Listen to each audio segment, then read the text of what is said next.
Hi guys, this is Simeon and Tim from Swedish Homestead. This is the second video in the series. In the first one we talked about the chainsaws in general, about the brands, the two biggest competitors, Stihl and Husqvarna. Now we have my brother share the models that we have here and go a little bit more into details, pros and cons, and if you're looking into buying a saw or just curious or interested in the subject, this is a good video for you, so stay tuned.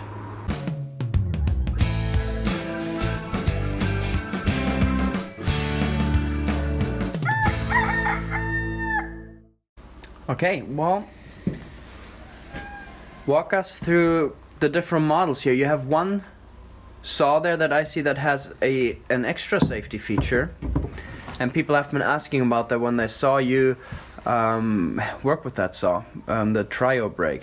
Yeah. Do you want to show that and share real quick what that is? That's a feature that Husqvarna came up with in the early 2000s, I believe, and they still put it on some of their models. Not all models are available with it, but it's another lever that actually actuates your chain brake. And many people are concerned about it, that it would get in the way, but it doesn't really get in the way for me at all. So, it's not that I'm used to it, because I would say that most of the time I really run chainsaws that don't have that feature. So when I do, I still am not bothered by it. So it's an extra measure of safety. It's not a must, but if you... Does it cost extra, or do they just put it on some? Or no, you can get the saw with or without. So it costs a little bit extra. Okay. And have you found it to be much safer? Like, do you like it, or would you get it without, or?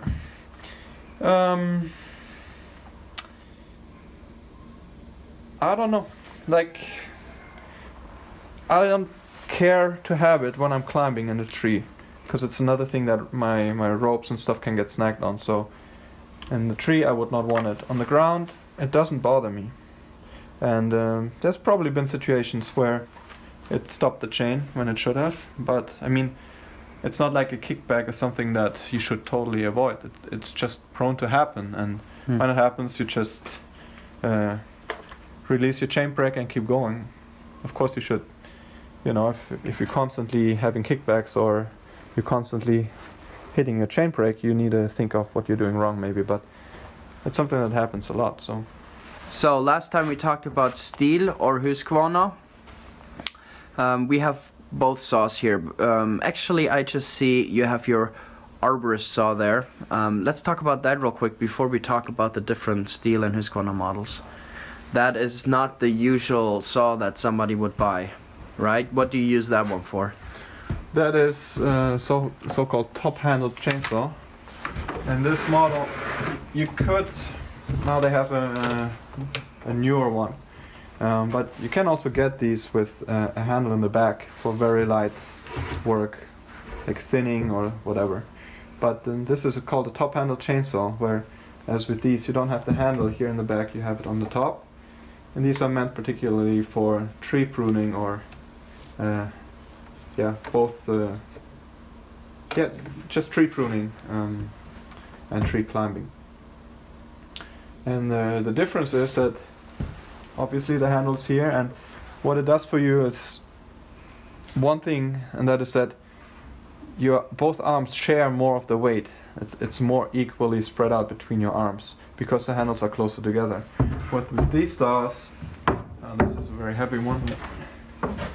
Here, most of the weight is really held with your left arm, and the back is more to steer it. It helps a little bit, but not so much.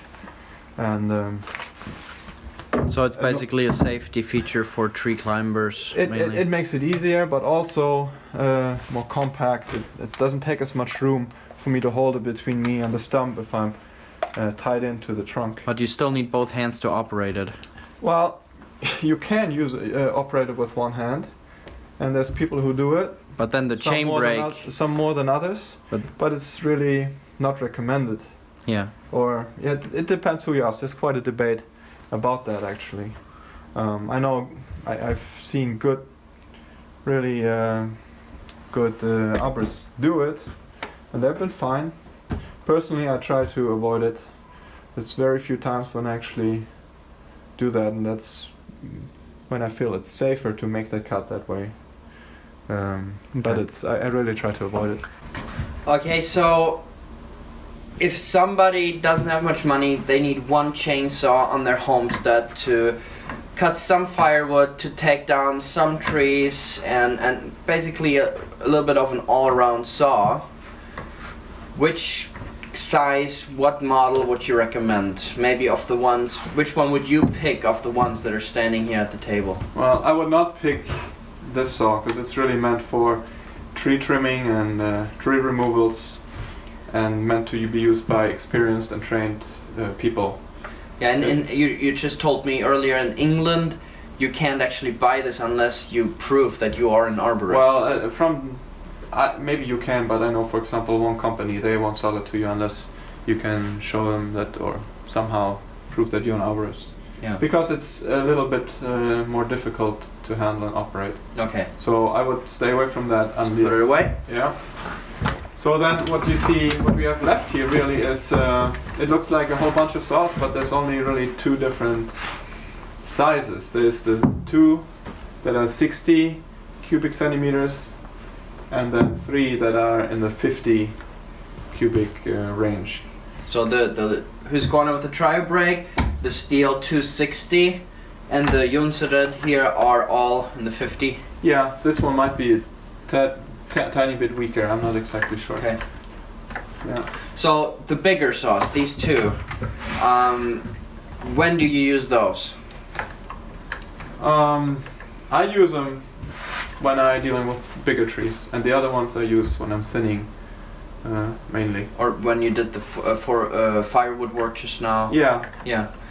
So you have a 15-inch bar on this? Yeah. I like to keep it there. I don't care so much for 13-inch. I think it gets a little bit too short. Even for limbing? Yeah, because you know, every now and then you do get a tree that's a little bigger where you like to have it. Plus, you reach a little bit further with that bar. Yeah. I think it's the balance in the saw is actually nicer that way. Yeah, so you would recommend like this size, the 260 steel or the 346 Husqvarna for like a good all-round saw on the Homestead? Yeah, I would look at getting a... It really depends what kind of trees you're dealing with. If you have a lot of big trees, you might find this too weak. And this one is actually still light enough to handle some lighter work as well. Okay. But I wouldn't go much bigger than that. Yeah. You know, we have a wood-mizer band sawmill on the Homestead, and some of you guys really like that and would like to mill your own lumber. And probably the most affordable way, what many people have mentioned as well, is a chainsaw mill. And when you come to that whole thing with chainsaw milling, you need power, right? You need something bigger than this. Yeah, even bigger than these ones, right? Yeah, I would say so. Yeah. So if you just do the, you know, cut down a tree here, be able to cut some firewood and do all of that, it almost sounds that this would be a good all-round saw, right? Because if you don't do...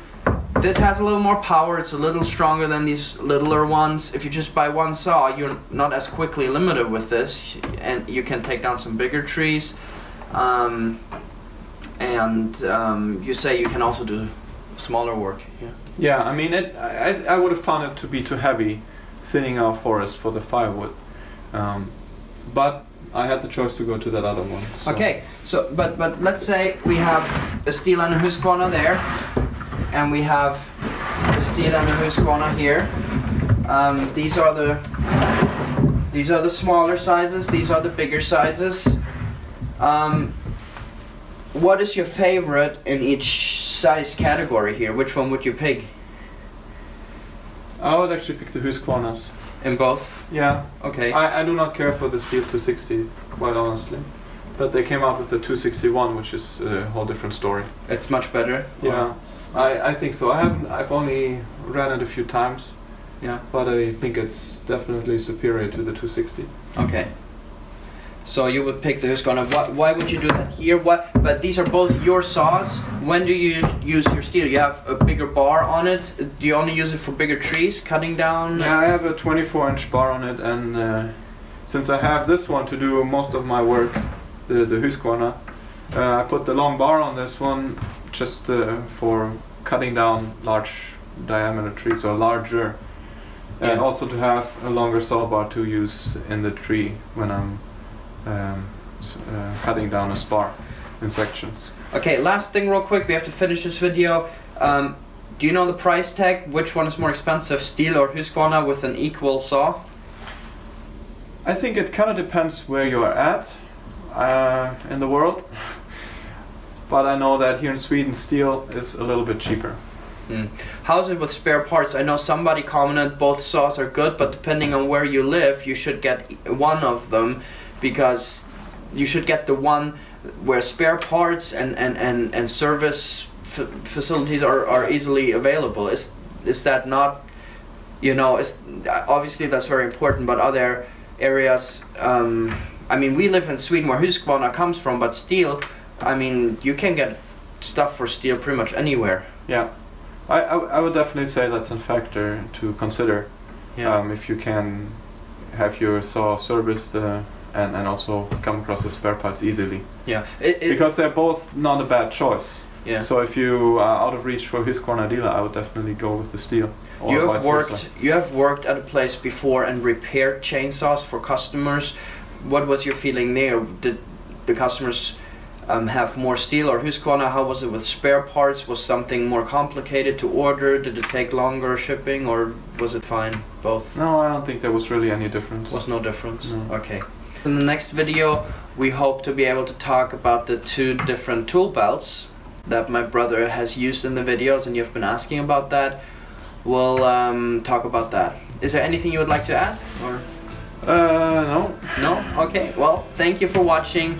Leave a comment, subscribe to our channel if you haven't done so, and give it a thumbs up. Thank you. Bye-bye. Bye-bye.